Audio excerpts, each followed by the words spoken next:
Baik, apa kabar? Bertemu lagi dengan saya pada mata kuliah Termodinamika Teknik, di mana kita masih membahas tentang hukum termodinamika yang kedua, yaitu tentang entropi. Dan materi ini adalah keberlanjutan dari materi sebelumnya tentang entropi zat murni, di mana adanya hubungan perubahan entropi yang dapat diungkapkan atau dituliskan untuk jenis properti lain. Maksud dari kata ini bahwa persamaan entropi ini bisa digunakan atau Anda samakan, dituliskan yang sama untuk persamaan nilai properti lain seperti entalpi, energi dalam, maupun volume jenis. Oke, dari gambar ini Anda mungkin saya ingatkan lagi, ya. Ini daerah 1 adalah daerah cairan jenuh. Biasanya notasinya ditulis sebagai F atau fluida. Sedangkan daerah 2 ini daerah di mana campuran antara cairan dengan uap. Notasinya biasanya ditulis menjadi Fg, yaitu fluida dan gas.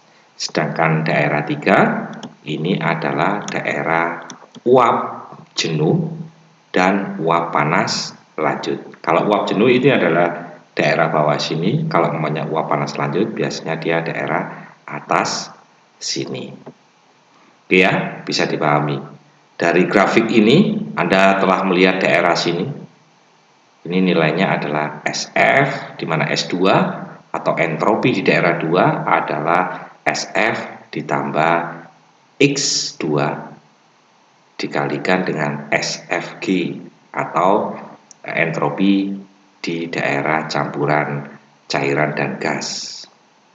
Sehingga nilai properti pada daerah campuran ini untuk nilai entropi nilainya adalah S sama dengan 1 minus X kalikan SF plus X kali SG atau seperti yang tertulis di sini. Jadi S sama dengan SF ditambah SFG X kali. Nah, disinilah yang saya tuliskan lagi dapat diungkapkan atau dituliskan untuk jenis properti lain. Sehingga kalau menghitung nilai entropi ini rumusnya adalah hampir sama. Nah, cuma notasinya berbeda, Anda lihat di sini. Atau boleh ditulis seperti ini. Ya. Hanya notasinya yang satu S karena Anda mencari entropi dan yang satu H karena Anda mencari entalpi. Selanjutnya yaitu bisa digunakan untuk energi dalam, di mana energi dalam notasinya adalah U, sehingga rumusnya adalah sama seperti yang di atas. Dan satu lagi bisa digunakan untuk volume jenis yang notasinya adalah V kecil karena volume jenis itu adalah V besar dibagi dengan massa, volume dibagi massa. Atau boleh ditulis seperti ini, V sama dengan VF plus X kali VFG, di mana X ini adalah kualitas, jadi dia banyak uapnya daripada cairannya. Sedangkan musuhnya dari kualitas itu adalah Y atau kelembapan, berarti banyak cairannya daripada uapnya. Kalau ini banyak uapnya daripada cairannya. Dan bagaimana cara mencarinya? Persamaannya adalah seperti ini. Xn sama dengan Sn minus Sfn dibagi SFGN, di mana N ini adalah notasi yang Anda cari daerahnya. Jika Anda menulis di daerah 1, maka dia tulisnya X1 sama dengan S1 minus F SF1 per SFG1. Kalau Anda mencari S2, maka ini SF2 dibagi dengan SFG2, seperti itu ya. Nah, selanjutnya sama, karena dituliskan untuk jenis properti lain, maka notasi entropi atau S ini bisa diganti dengan properti lain seperti H, U, maupun V. Bisa dipahami ya sini ya. Jadi Anda bisa mengganti untuk menilai X ini Anda bisa menggunakan nilai dari entalpi, nilai dari energi dalam maupun dari volume jenis. Ini dapatnya dari mana nilai-nilai ini? Ini adalah didapat dari tabel properti. Di mana tabel properti yang seperti saya suruh sebelumnya, Anda mendownload miliknya Cengel. Ada tabel properti yang pertama adalah appendix 1, itu satuannya untuk satuan SI, dan appendix 2 untuk satuan Inggris atau English ya. Sehingga di sini perubahan properti dari massa tertentu untuk sistem tertutup selama proses secara sederhananya adalah untuk entropi delta S sama dengan M kali delta S kecil sama dengan M kali S2 per S1. Karena kalau M ini saya pindah ke sana, maka dia akan menjadi delta S kecil. Untuk entalpi persamaannya hampir sama, cuma notasinya berbeda. Dan selanjutnya untuk energi dalam dan untuk volume jenis. Anda lihat di sini notasinya ya saja yang berbeda. Oke ya. Ini saya ringkas biar Anda tidak terlalu sulit untuk membacanya. Ketika mempelajari aspek hukum kedua dari suatu proses, entropi umumnya digunakan sebagai koordinat pada diagram seperti diagram TS atau temperatur entropi lawan entropi, dan diagram HS atau entalpi lawan entropi. Biasanya kalau orang itu menyebut diagram temperatur entropi atau diagram entalpi entropi. Gambarnya seperti apa? Gambarnya adalah seperti ini. Nah, dari gambar ini kita bisa mengambil kesimpulan bahwa di sini ada namanya volume konstan, ada daerah tekanan konstan pada P 10 megapascal, dan tekanan pada konstan pada 1 megapascal, dan volume konstan pada 0,5 meter kubik per kilogram volume jenisnya, dan volume konstan pada 0,1 meter kubik per kilogram. Di sini kita dapat mengambil bahwa garis volume konstan ya, garis volume konstan lebih curam daripada garis tekanan konstannya. Yang hijau ini adalah garis tekanan konstan. Dia gambarnya lebih curam. Yang selanjutnya adalah garis tekanan konstan. Ini garis tekanan konstannya. Karena kalau dia naik turun berarti tekanannya naik atau turun. Tapi kalau dia ke kiri ke kanan berarti konstan. Ini sejajar dengan garis temperatur konstannya. Dia sejajar. Ya, untuk pada daerah campuran cairan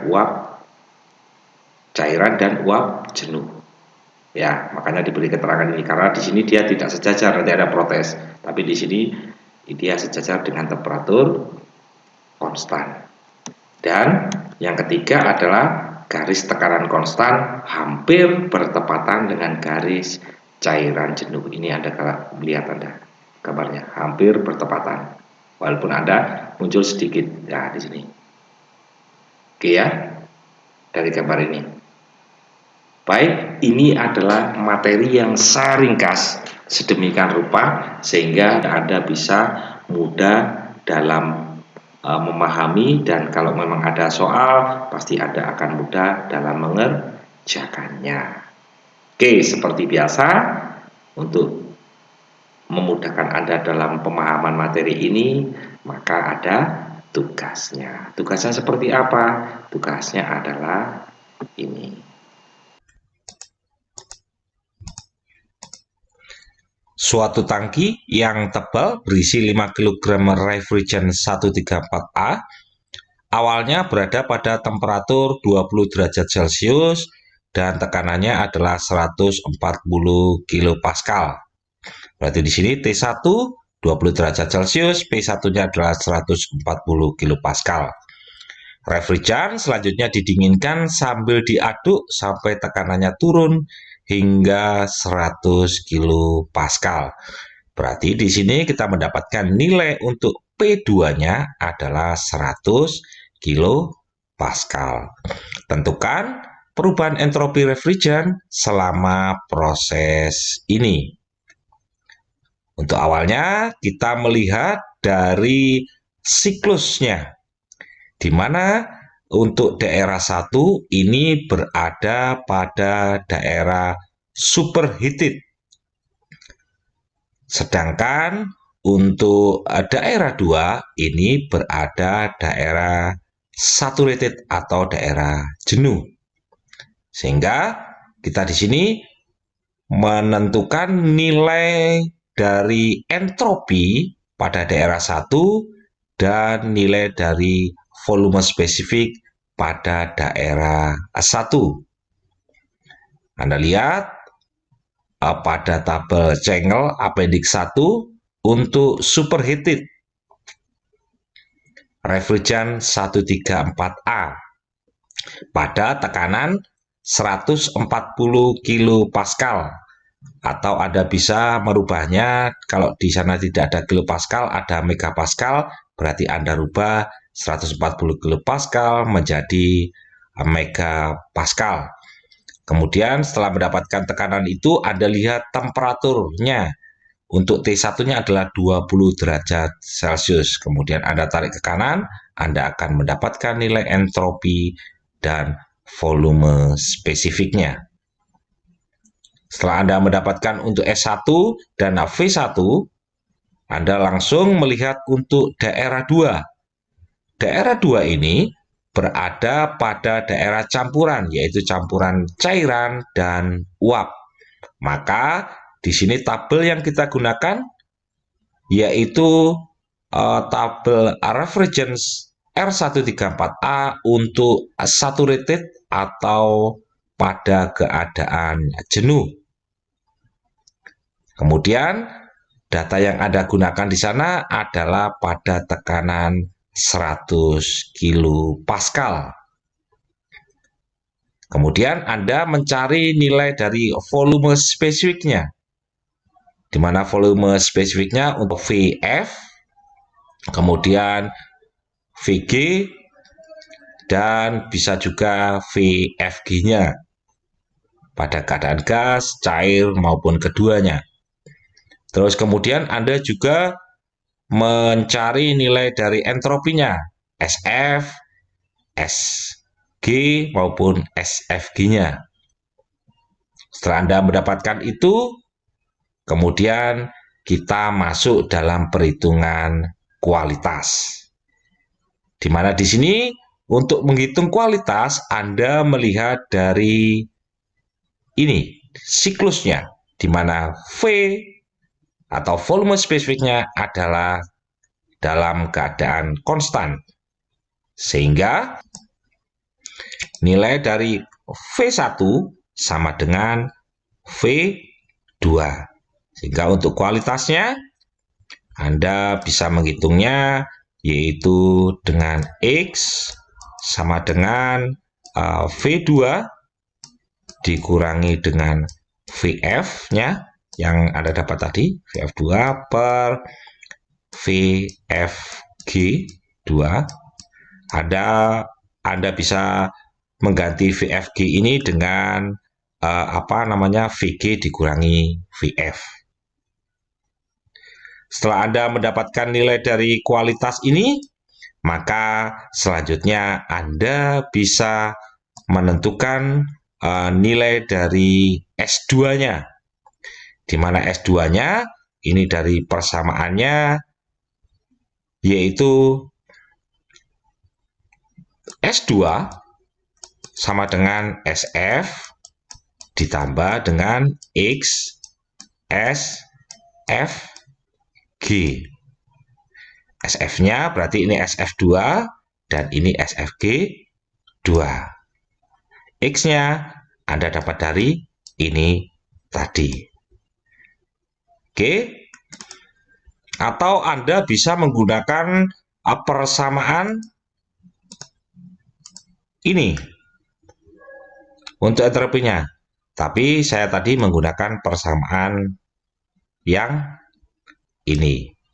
Setelah Anda mendapatkan S2, maka kita bisa menentukan nilai dari perubahan entropinya, yaitu menggunakan persamaan ini, di mana M-nya tadi sudah diketahui, S2-nya barusan Anda ketahui, dan S1-nya Anda sudah ketahui. Sehingga Anda bisa menjawab nilai dari perubahan entropi. Oke, selanjutnya yaitu kita masuk pada soal yang kedua adalah seperti ini. Sebuah piston silinder awalnya berisi 3 pon cairan air pada 20 PSIA dan temperaturnya 70 derajat Fahrenheit. Air kemudian dipanaskan pada tekanan konstan dengan pendalaman panas 3450 BTU. Tentukan nilai entalpi pada daerah 2 dan perubahan entropi air selama proses ini. Di sini Anda lihat ada perbedaan dari soal yang sebelumnya maupun yang sekarang. Di mana untuk daerah 1 ini berada pada daerah jenuh. Sedangkan daerah 2 berada pada daerah superheated. Fluida yang di sini digunakan adalah cairan air. Berarti ini adalah kita cari tabelnya adalah superheated water dan saturated water. Oke, langkah awalnya Anda melihat satuannya. Ini adalah satuan Inggris, maka Anda menggunakan appendix 2 yaitu satuannya yang Inggris. Di sini untuk daerah 1 cairan jenuh, berarti kita cari saturated water, di mana yang kita gunakan patokannya adalah P1 20 PSIA atau T1 70 derajat Fahrenheit. Kita mencari nilai dari entropinya S1 dan juga nilai dari entalpinya. Jadi SF ini sama dengan S1, kemudian HF sama dengan H1 karena berada pada daerah jenuh. Kemudian di sini ditanya yaitu nilai entalpi pada daerah 2, di mana di sini kita dapatkan nilai Qin ini sama dengan kalau persamaannya adalah delta H. Ini juga sama dengan massa dikalikan H2 minus H1. Massanya Anda tahu di sini ada 3 pon. Kemudian H1-nya Anda dapatkan dari sini. Kemudian kita mencari nilai H2 dari mana? Dari Qin-nya ini sudah ketahuan. Sehingga Anda bisa membolak-balik rumus ini untuk mendapatkan nilai H2-nya. Oke, setelah Anda mendapatkan nilai H2-nya, kita kembali melihat siklus ini, di mana di sini P-nya pada keadaan konstan. Sehingga kita menulis di sini P2 sama dengan AP1. Dan kita tadi sudah mendapatkan nilai dari H2-nya. Berarti kita melihat pada tabel superheated water pada tekanan P1, P2, yaitu 20 PSIA. Kemudian kita mendapatkan nilainya untuk H tadi, H2-nya berapa. Setelah kita mendapatkan nilai H2, kita lihat, oh ternyata dia tidak ada di tabel tersebut, maka dia berada pada temperatur berapa? Oke, kalau Anda sudah mendapatkan anggap saja ini berada di antara temperatur T1 dan T2, maka Anda harus menentukan temperatur pastinya. Temperatur pastinya berapa? Itu dicari dengan cara interpolasi. Interpolasinya berarti di sini T-nya tadi berapa? TA minus T yang Anda cari T2 per TA min TB, yaitu yang atas dan bawahnya. Kemudian Anda mencari di sini HA-nya, berarti entalpi dari temperatur yang A tadi, dikurangi entalpi H2 yang sudah Anda ketahui. Kemudian ini HA minus HB. Sehingga Anda bisa menemukan temperatur pastinya untuk T2-nya. Setelah Anda mendapatkan temperatur ini, maka Anda melakukan juga interpolasi untuk mendapatkan nilai S2-nya. Sama, Anda bisa menggunakan temperatur, tetapi di sini bukan memakai entalpi, tetapi memakai entropinya. Oke ya. Kemudian setelah Anda mendapatkan nilai dari S2 ini, maka selanjutnya Anda bisa menjawab pertanyaan, yaitu untuk perubahan entropi dari air tersebut, di mana persamaannya delta S sama dengan M kalikan S2 minus S1. Oke ya, bisa dipahami? S2 Anda cari di sini, kemudian S1-nya Anda mendapatkan pada awal tersebut pada tabel untuk nilai dari S, F-nya pada temperatur 70 derajat ataupun tekanan 20 PSIA. Bisa dimengerti ya? Semoga Anda bisa mengerjakannya. Dan terima kasih telah mengikuti materi ini. Tetap semangat, jaga kesehatan, dan sampai jumpa di pertemuan selanjutnya.